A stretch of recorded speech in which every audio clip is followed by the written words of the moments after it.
Good morning. Good to see you all. Good to be here today. I heard we're supposed to get anywhere between half an inch and 45. So the news is getting more and more accurate as we go.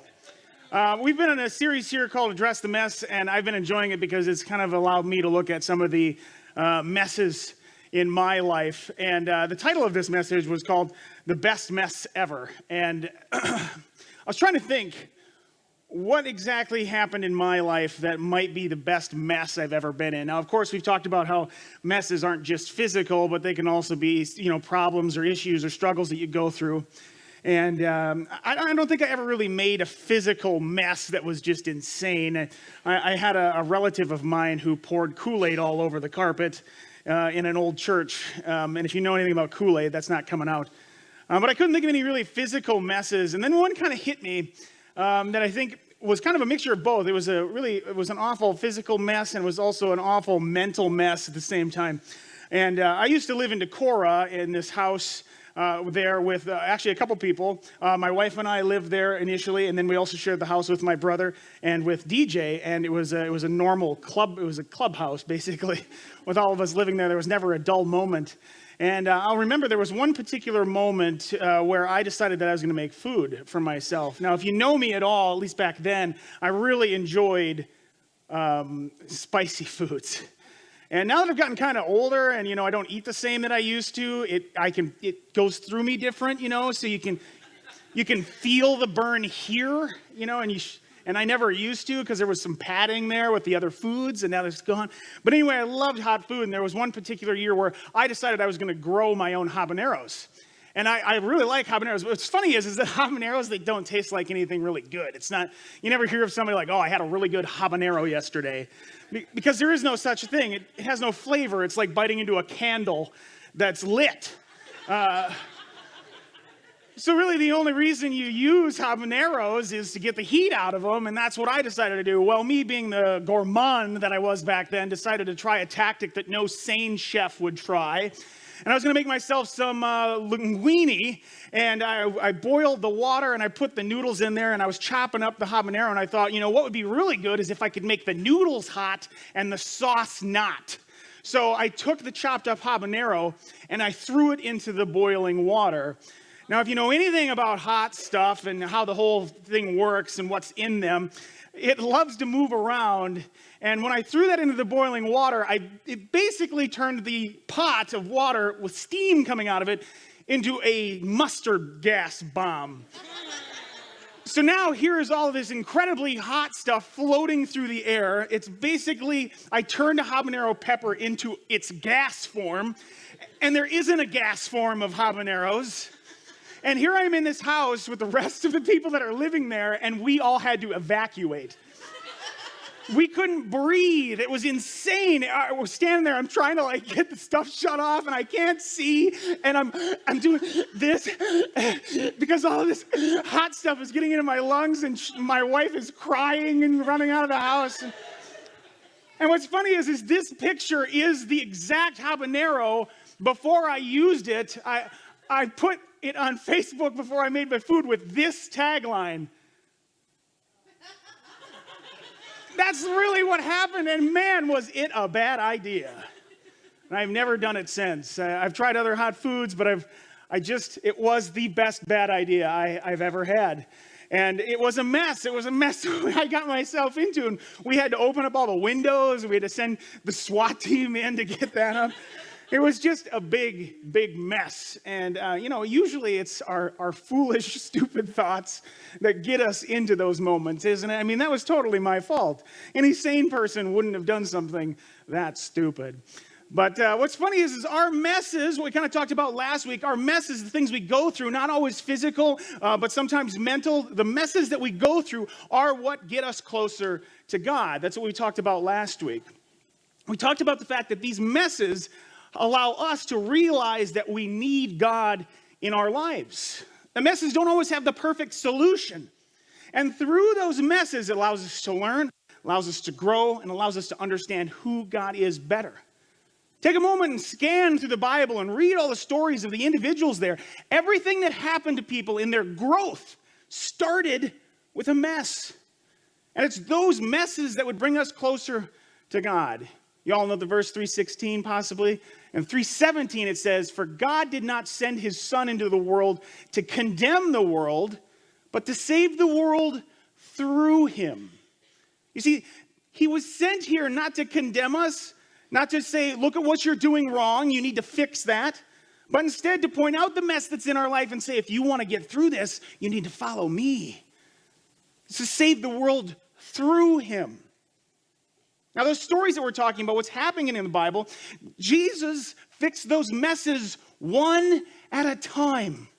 And those messes were just one after another. It was individual people. And those people needed to find the solution to those. We look at a couple of these. One mess at a time. There was the woman at the temple. She was being accused by all these people. And then Jesus wrote something in the sand and they all left. We don't know what he wrote, but it was probably something that really convicted those religious people that were about to stone this woman. Then he turns to the woman and he says, "Where are your accusers? It's not me. I'm not here to accuse you. Go and sin no more." He didn't talk about the specifics. He didn't talk about why she was there or why she was about to be stoned. It wasn't about the specific mess, but it was about instead following Jesus to get through that mess, to get through those troubles, to get through those problems. The dishonest tax collector, that's Zacchaeus. He was up on a tree, and Jesus saw him. He said, "Hey, let's go to your place and have dinner together." And here's this dishonest tax collector. And he says, "I know you're in the mess." And all the people knew who he was. All the people knew that this tax collector wasn't a good guy. But through Jesus and through the time they spent together, he totally redeemed himself. He said, "I'm going to be done with this. I'm going to pay back all of the stuff that I took 4 times over." He paid it back with interest. He knew. And Jesus worked through the mess with him. Jesus didn't just step in and take him out of the mess, but instead worked through the mess with them. The woman at the well, he comes up to this woman and he knows what she's doing. He knows the things that she's doing in her life. Gives her a chance to say back to him what's going on. And she kind of lies a little bit. But Jesus knows. Jesus says, "You've been with 5 other husbands, and the man you're currently with is not your husband." He says the things in your life that you're trying to fill yourself with, those things that you're missing, that stuff you've been searching for your entire life, it's not that. It's me. And that was him working through the problems, through the mess. And the criminal on the cross is the last and best example. There they were. Here's a man on the cross who's paying for the things that he did wrong. And he said, you will be with me in heaven today, because he chose to follow. The mess brought him to where he was, but he was still given that opportunity to come out of the mess through following Christ, and that's exactly what happened. You see, what's common with all these, what all of these things share here is that the solution to all of their messes is the same thing that Jesus is trying to give everybody. It's himself. That's the solution. And I know that seems obvious, and sometimes it just seems way too obvious to be true, but it is. Jesus is the solution to all of your messes. Jesus is your solution. All of these people and what they did, what we were just talking about, all those people and the struggles they went through, what was the solution to all their problems? It wasn't go do this and your life will be better because if you fix this thing and you fix that thing. No, that wasn't the solution. The solution to all those people was accept me, Jesus. And then your life can continue and you can work through those struggles. It says in John 8:12, Jesus spoke to the people once more and said, "I am the light of the world. If you follow me, you won't have to walk in darkness because you will have the light that leads to life." See, what that's saying is that life is dark. Life is a mess. Life is a struggle. Life is problems. But if you follow me, you won't have to walk in darkness anymore. Be able to walk in life. You'll have the life that leads to life. But all of this is precursored by the fact that you have to walk, you have to follow, you have to submit, you have to know who Jesus is in your life, and then things will begin to change. It's not a quick fix. It's not an instant fix. And there is no instant fix for messes. Jesus wants to lead you out of them. Sometimes we think that if we just pray hard enough, if we just read the Bible well enough, if we just avoid sin long enough, we'll be able to get out of these problems and these situations that we're in. But you know what? Most of the time we put ourselves there. And then we want an instant fix. We want a cure at the moment. Jesus doesn't work that way. Jesus instead says, follow me, and I will lead you out of the darkness into a life of light. Because there is no instant fix to the messes we've put ourselves into. We need to know that Jesus is the answer and the solution. But that takes walking, and that takes following, and that takes surrender. The one thing that we don't want to do with any of our areas of life is surrender them. We're in control. I got this. I got this. I've been doing this long enough. I know exactly how I should handle this. You know what? We've been living our lives for 10, 20, 30, 40, 50 years, and we're still getting into the same messes over and over again. And you know what this one guy that I know is saying? He's saying this. How's that working for you? Because we've tried, right? We've done it all. We've tried all of the different things, and still it comes back to surrendering. Because everything we try puts the control on us and instead makes it our responsibility to fix the issues in our lives, and we can't do it. You can't. There's times you get lucky and things just kind of fall in line that way. But ultimately, it comes back to you surrendering your life to God so that God can work through you and lead you out of your messes, out of the darkness, and into a life of light. But at first, it takes this. It takes surrendering. It takes throwing up the flag and saying, you got this, God. I'm following you. Whatever comes my way, we got this. And that gives you a peace. Like we talked about last week, it's not that your life is absent of messes that makes life better. It's the fact that you know as you're going through those messes that Jesus is in control. And that's where that peace comes from. That's where that understanding comes from. That's where you can avoid being overwhelmed by the struggles of life, is by knowing who's in control and that it's not you. We need to learn to surrender. The first thing we need to surrender is this. We need to surrender our minds. It says this in Ephesians 4.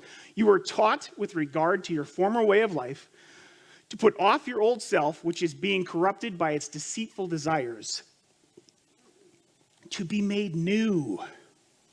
To look at our lives and see that the problems that we have need to change. But we were taught to live a certain way before we got to this point. And we need to put that off. We need to put the old life behind us and say, today I start over. Today I surrender. Today I understand the importance of following Christ. And because of that, because I surrender, I can move forward and I can learn and I can live a life filled with light and not a life filled with darkness. We have so much input in our lives. Everything. There's things in our lives that are talking to us all the time. Heck, even the refrigerator is telling us we're out of stuff. We need to go shopping. We need to get it done. We come home. We turn on the TV. If we don't turn on the TV, we turn on a computer. If we don't turn on a computer, we got our phone. In fact, we may be using all three of those things at once. We have so much input in our lives. By the time you're college age, you have seen over 200,000 commercials. All of that is input. All of that is stuff speaking into your life, saying, you need this. You need to be this way. You need to not do this. You need to focus on this. You need to do this instead. You need to get rid of that. You need to get one of these. 200,000 commercials by the time you're in college. It's crazy. By the time you're in college age, actually over 21, you have seen over 10,000 hours of violent television. That's not including movies. That's television.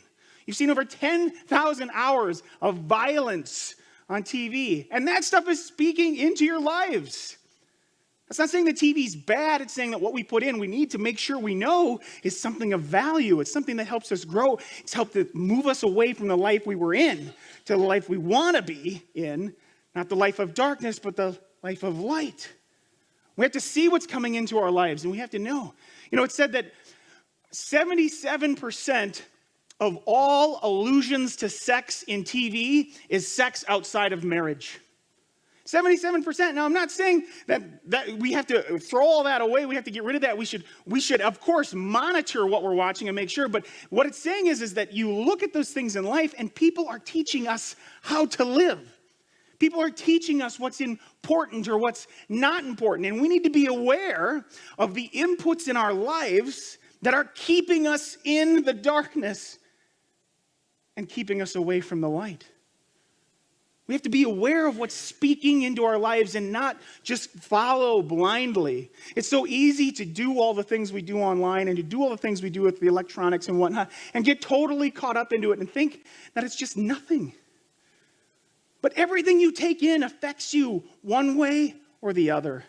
Everything you take in either leads you to darkness or leads you to light. And that's not just through electronics and through the inputs there. It's through people. It's through where we go. It's through trips that we're on. It's through people that we live with. It's through family. It's through relatives. Those things are speaking into our lives, and they're either pushing us towards the darkness or they're pushing us towards the light. And we need to know that if we want to get out of our messes, that there's only one solution, and it's Jesus. And that means turning away from our previous lives, learning how to live anew, and following him into the light.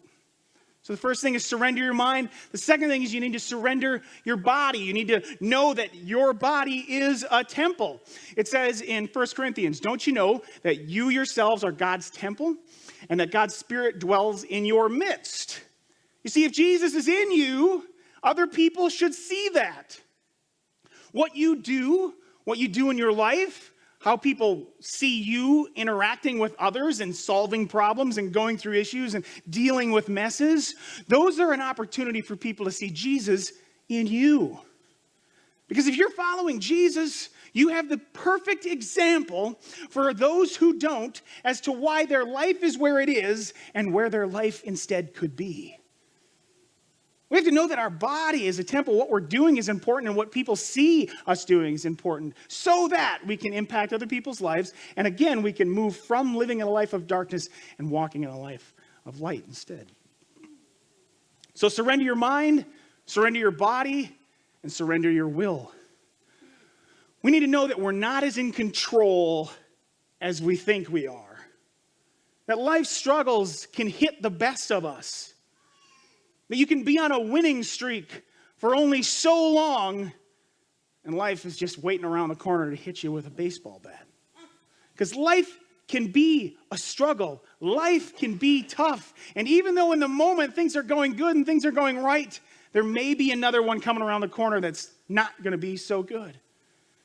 And we need to know that we're not as in control as we think we are, because when we admit that, when we admit we don't have the control that we think we do, we instead admit that God does. And when we surrendered ourselves to God, life is less dark and instead filled with more light. It says in Matthew, "But anyone who hears my teaching and doesn't obey it is foolish, like a person who builds a house on sand." I mean, how often do we do that? I know I'm guilty of it. I know it's tough. You know the right thing to do. You know what's right. We know what we should do. And yet we push that to the back so we can kind of do what we want to do instead. And we know what's right. We know what we should do. I've read the verses. I know what God thinks. And yet I still choose what's wrong. And when we do that, it says that it's like a foolish person who builds a house on sand. It's got no foundation. It's got nothing to put itself on, nothing to anchor itself to. Because we're taking the only truth, the only light, the only good things in our life, and we're ignoring them for things that we want to do instead. Anyone who hears my teaching and doesn't obey it is foolish, like a person who builds a house on sand. But anyone who listens to my teaching and follows it is wise, like a person who builds a house on solid rock.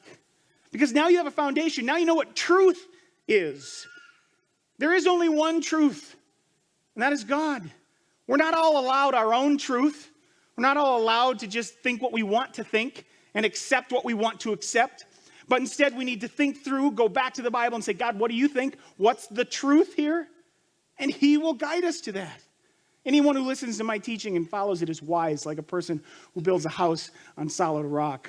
Though the rain comes and torrents and the floodwaters rise and the winds beat against that house and your car breaks down and your wife leaves you and your kids are gone and you have no money and you lose your job and you get sick and you can't do it anymore. The rains come and they beat against this house. That's what it's talking about. When everything in your life is just the worst, you better hope that your house is built on something with a good foundation, because it won't collapse because it's built on bedrock. It's built on solid ground. See, when life is overwhelming, when it is the worst, when you don't feel like living it anymore, you better hope you're not built on sand. You better hope that you're built on something that's strong, that can hold you, that can help you, that can withstand all of the darkness that the world throws at you.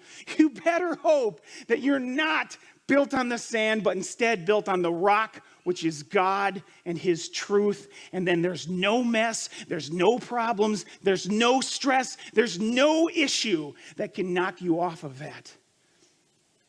And then you can surrender and submit, and he can help walk you through those problems and through those issues. We have to build our houses, we have to build our lives on something solid, something unchanging, something unshakable. And that's God and his truth. That's the sacrifice of his son. And there will be no mess, no problem, no struggle that will be able to shake us off of that. You cannot pray your way out of a mess you behaved yourself into. And I feel this requires a little bit of extra explanation because I think this can be misinterpreted. It says you cannot pray your way out of a mess you behaved yourself into. It seems like what that's saying is that there's no reason to pray because you're where you're at because of what you did. And that is not true.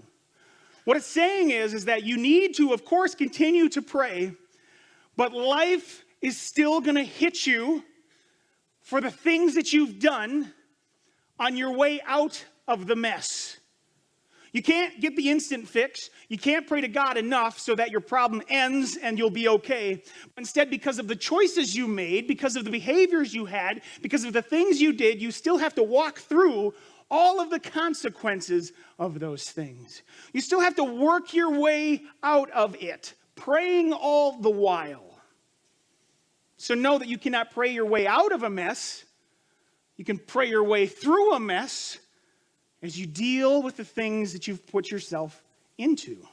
We have to take responsibility for the struggles and the things that we did to ourselves to get us to where we are, and then hand them over to God. And just like Tom was saying about paying your debt, it's the same thing. We need to know that we have to pay for the things we've chose to do when we were putting God behind us and doing what we wanted to. God is always ready to come beside you and help you through those struggles. He's just not going to pick you up and carry you out and set you on the outside. But instead, you're going to have to struggle and work and have as problem after problem after problem as you get to the end of that and work your way out of the mess that you put yourself into. I have a friend of mine. He's in the middle of a divorce right now. And he's doing really well. I've had lots of really good talks with him. He's starting to understand the importance of God in his life, and he's doing really great. He knows who God is, and he understands the importance of who God is in his life. And he's reading the Bible, and he's text messaging me verses and saying, "This is great. I needed this today." And he's working through the fact that this divorce is going to happen. It's going to happen. And we've kind of come to terms with that because there's nothing you can do at a certain point. He has to work through it. And he called me one night, and he's starting to break down because it's starting to hit him in all the ways his life is going to change. He put the kids to bed, and he realized, I'm not going to be able to do this every night.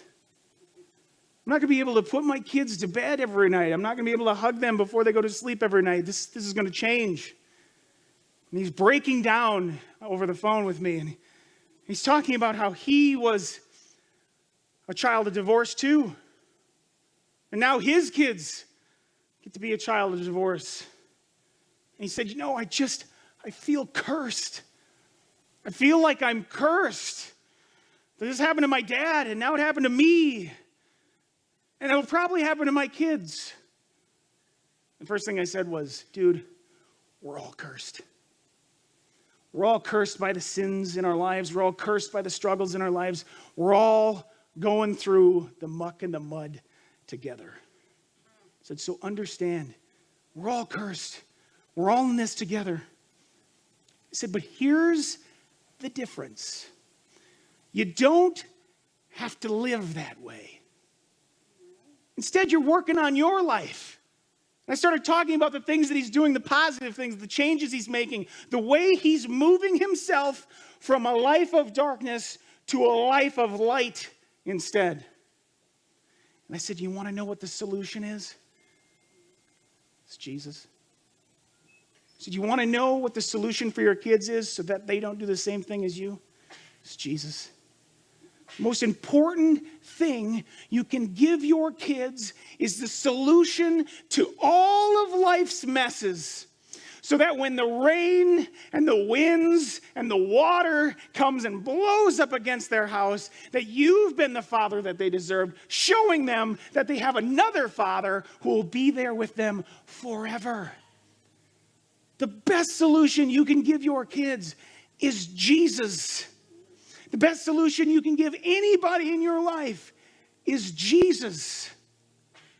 And even though we're all in this together and we're all cursed and life can just be so muddy and yucky sometimes, that the solution to life's messes and issues is Jesus. And that will allow for those kids, when they get older, to look to you and to understand, this is how I do this. This is how I go through this. This is how I continue to walk a life in light and not in darkness. You cannot pray your way out of a mess you behaved yourself into. If you've done it, it's okay. Start over. Prepare yourself to walk through it. You cannot pray your way out of a mess you behaved yourself into, but you can follow your way out of it. Jesus wants you to follow him. Jesus wants you to look at your past life and go, I'm done with that. I'm going to change. I'm doing a 180. Turn it around. I'm not living that life anymore. You can follow Jesus out of the darkness in your life. And it's kind of become a mantra of mine, and I hope maybe for you too. But you know what? You just got to do the next right thing. Sometimes you don't have an answer for the messes you're going through. Sometimes you open up the Bible and you look at it and you go, it's just empty. I can't find anything. Where's God in this? God is waiting for you to do the next right thing. And sometimes the next right thing is surrendering. Sometimes the next right thing is saying, I don't know what the next right thing is. You better show me. And he will. God wants a relationship with you that causes you to look at the darkness you walked in and say, I don't want that anymore. When you say you don't want to live that life anymore, God is ready and waiting to lead you forward into a life of light that is no longer controlled by its messes, but instead a life that's controlled by God leading you through them. Sometimes you just need to do the next right thing, and sometimes the next right thing is surrendering. Let me pray with you this morning. Father, I thank you so much